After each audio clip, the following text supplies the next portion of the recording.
Hi everyone, welcome to Hong Kong. I'm Matt Dooley. I'm a curator at Metta.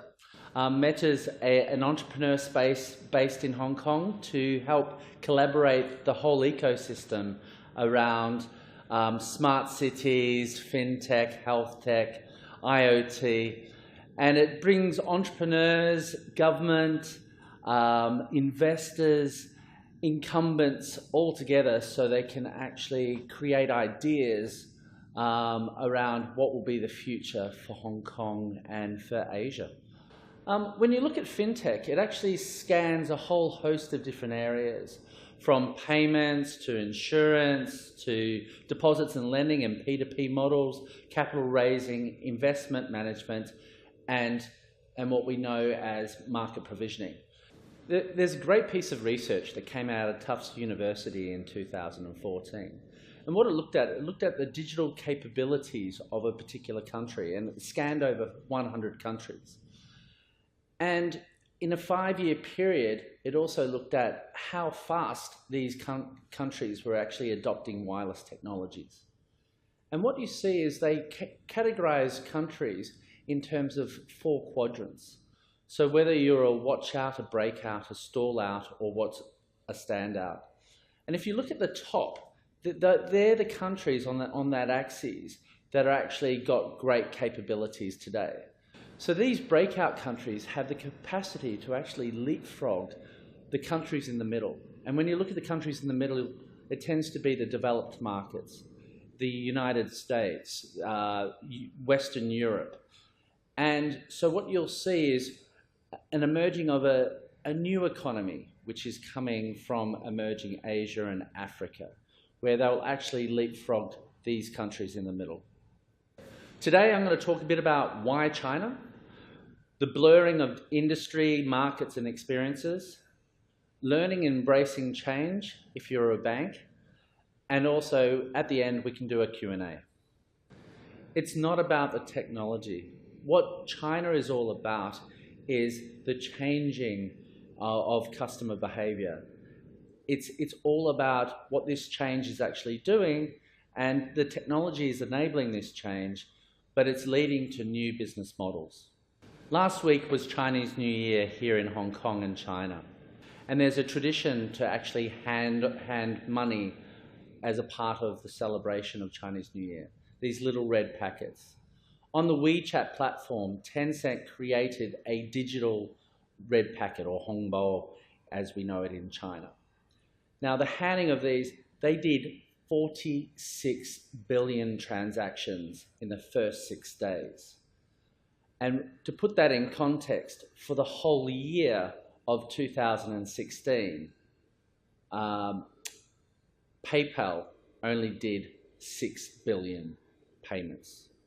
On Singles Day last year, Alibaba smashed all world records when it came to e-commerce. They sold $20 billion in sales in a 24-hour period.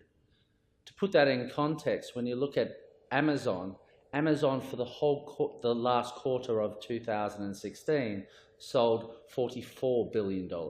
So in just one day, they did half the sales that Amazon did for the entire quarter. When it comes to digital and large corporations, it's no longer about size will actually win. It's about the speed, the agility of a company to actually execute a strategy. When the CEO of Nokia was handing over the keys to Microsoft last year, he started crying, and he came out with a great quote, which is, "We didn't do anything wrong, but somehow we lost." They just didn't see what Apple was doing. They were focused on R&D. They were focused on the hardware. What Apple is, it's all about the ecosystem. It's all about iTunes and what happens on that platform. And this is what's happening in China. It's the rise of these super platforms. So in April last year, Mark Zuckerberg got on stage and he talked about the 10-year strategy for Facebook. In the first 5 years of that strategy, he said he was just trying to catch up with the East. He was making specific reference to Tencent and their WeChat platform. So when you look at Facebook and they're creating e-commerce experiences, they pretty much give you a template for you to have your business on their platform. Within the WeChat platform, they just give you the ingredients and you create the platform. So you're not actually bound by any template. There are 27 fintech unicorns in the world, of which 8 come from China. The top 4 fintechs in the world by capitalization are in China. The top 2 fintechs out of China account for all investment in fintech in Silicon Valley and London combined. The Chinese are a mobile-first economy. So the experiences that they're creating are very, very simple. They're very purposeful. Tencent and Ant Financial, they have one app. And what they do with that app, everything's contained in that app. Tencent last month came out what they know is a micro app. And so what you can do is, it's a very light way to actually run experiences across their platform for specific brands. The 4th trend is all about data. Data is everything. What China does with data is, it doesn't just protect your data, it actually leverages it. It creates value for their customers and for the other players in the ecosystem. And it's this use of data which makes it very different. In China, you have financial services regulators, but you don't have these industry watchdogs. So when you're actually creating an experience, the financial service element is a part of the experience, but it's not the driver of the overall experience. It's similar to what Uber did in the Western world. They actually took financial services out of the equation in terms of transport. So when you got out of a cab, it was so easy to just close the door and walk away. And with about 2 seconds, you got a vibration in your pocket to say, this is how much you actually spent, and would you like to rate the driver? The 5th trend is about this complete connected experience. And we talk about O2O. O2O is online to offline and offline to online. And it's more about how the virtual world and the physical world actually meet as one. So we always carry a smartphone, but it's that connection of moving between an e-commerce site and then going into a physical experience. There's no distinction. It's absolutely seamless. Now let's look at the blurring of industry, markets, and experiences. With digital, you're seeing an exponential growth in terms of innovation. And when you look at other industries with digital, those too are actually moving with technology. So digital is actually opening up, and when you've got data transfer across these experiences and creating wider, seamless, connected experiences, you're actually getting a blurring of industry lines. This graphic is looking at finance, auto industry, smart cities, and the blurring of those lines, those industry lines, is really taking effect. So when we look at China, you actually are passing data across different companies, and you're allowed to do that. In Western markets, you can't. And what you're seeing is the value is actually being created by the passing of the data across the different lines. So with Alibaba and Tencent, they entered into the financial services space to really solve customer pain points. So they were focused on m-commerce and e-commerce. And what they were doing is they needed payments. They needed a way to actually do their experiences very simply. And they've created new financial products on the basis of that. So let's look at the auto industry and look at what's happening in terms of changes for transport and the disruption in transport. So it all happened about early 2015, when the 2 largest local players actually decided that they would actually merge. And they created China's largest transport company. The ambition of Didi Kuxing was really to help the Chinese consumer. They had 82% market share in China, but they wanted to let their platform and their experience go to travel to other markets. So they worked with platforms such as Lyft, which is the #2 player to Uber in the US. They worked with Ola, which is a platform, the largest platform in India. And they worked with Grab Taxi, which is very popular in Southeast Asia.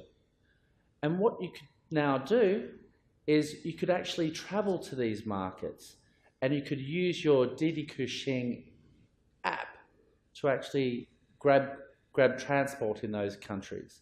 So now for the 400 million users of Didi Kuxing, they could actually go traveling and with confidence use their app in other markets.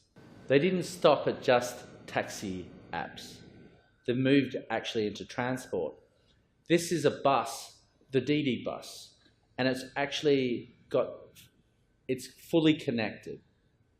It's got wireless connections for everyone in the bus. You can actually travel within a city or from city to city. Apple took an interest in Didi Kuxing. They wanted to learn. So last year, they actually invested $1 billion into Didi Kuxing. So they're doing it because they want to understand and get closer to the Chinese consumer and understand the implications of this platform into other markets, such as the US. Uber has always been a leader when it comes to financial services. So if you look at new accounts opened in 2016, Uber opened 59,000 business accounts because their drivers didn't have accounts previously. They were the unbanked of America. And what you're seeing within the driver app at Uber, they're actually partnering with other fintechs and bringing services. So last year in August, they did a deal with Betterment to actually give retirement plans for their drivers.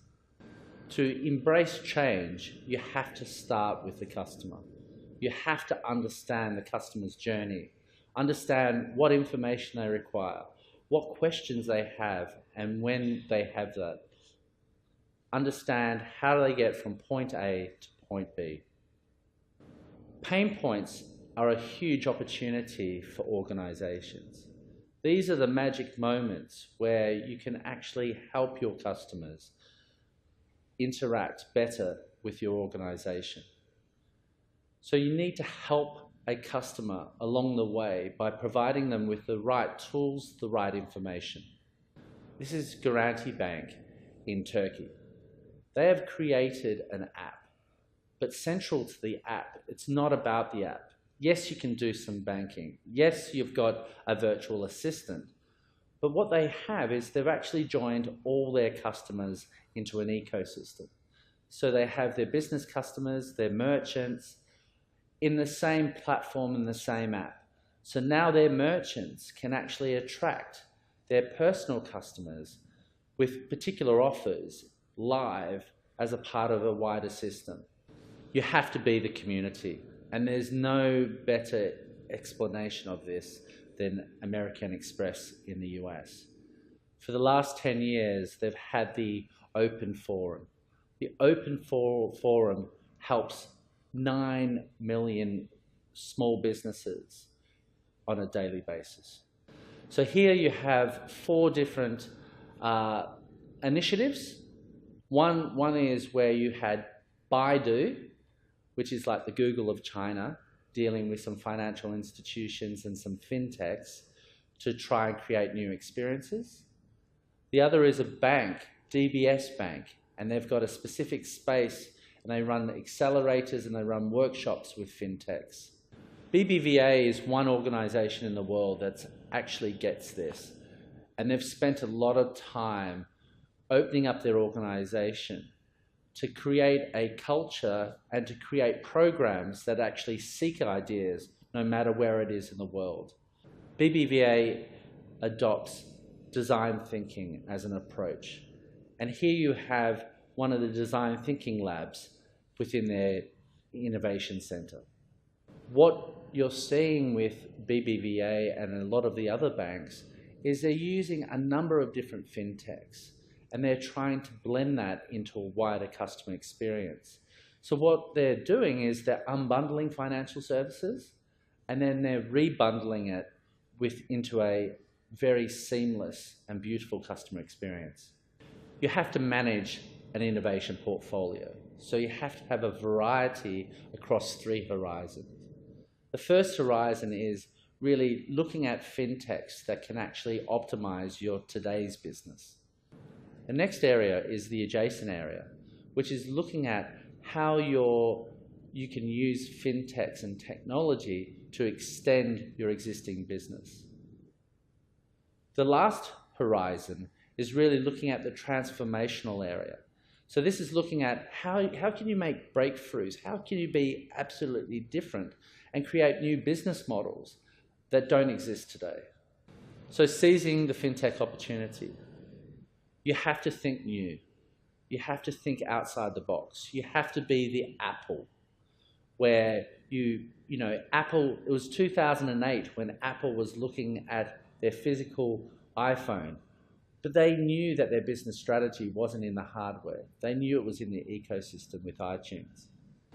So it is all about collaboration. You have to think together. One bank in Germany, M-Bank, was a creation of 28 different fintech founders. And it was the combination of those fintech founders coming together in a 6-month period that they were able to create a very different organization, a very different customer experience that spanned across banking and finance. But together, they were able to come up with new ideas that they couldn't do on their own. So thank you. I welcome any questions.